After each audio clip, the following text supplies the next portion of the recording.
Hey guys, welcome to this episode on XOR. Here we'll learn some concepts. So in column 1, we have 1-bit variables A, B, and C, which can be either a 0 or a 1. Any bit XORed with 0, the output is the same as input bit. So 0 XOR 0, output is 0. 1 XOR 0, output is 1. But if any bit is XORed with 1, the output is the inverted version of the input bit. So if A is 0, output is 1. If A is 1, output is 0. Now from the above two facts, we can deduce that for A XOR A, that is XOR of a bit with itself, the output is always 0. How is that? 1 XOR 1 is inverted 1, that is 0. And 0 XOR 0 is also 0. Okay, next we have A XOR A XOR A. We now know that A XOR A is 0 and 0 XOR A is A. So the output is A. Next, A XOR B XOR A. Here we can see that A XOR A is 0 and B XOR with that 0 is B. So the output is B.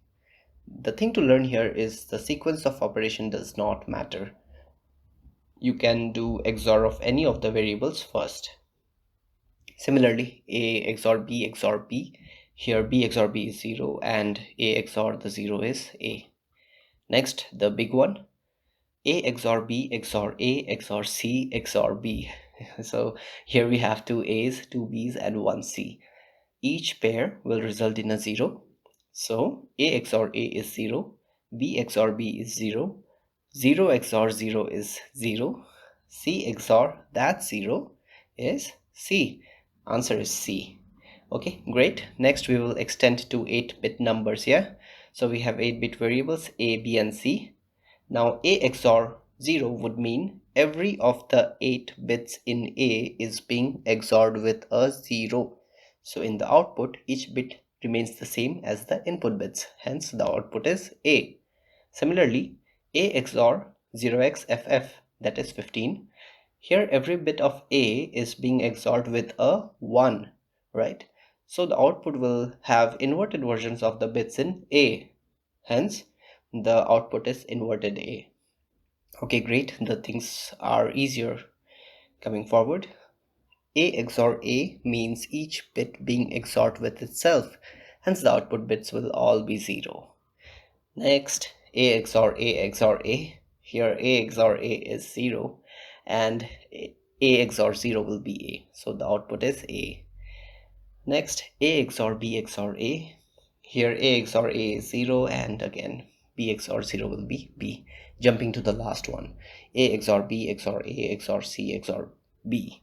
So A XOR A will be 0, B XOR B will be 0, 0 XOR 0 is 0, 0 XOR C is C. Okay, easy.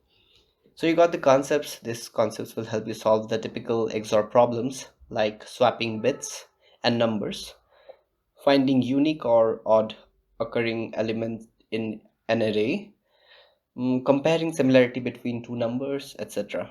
But XOR is much more than just these problems. When you're working, XOR will come as a savior to solve many complex problems you will face. I will share such problems in later episodes once you get familiar with some more basic bit algorithms, okay? In the next episode though, we will solve the typical XOR problems which you should definitely know. And that's it. Subscribe to this channel and follow us on Facebook and Instagram. See you in the next episode.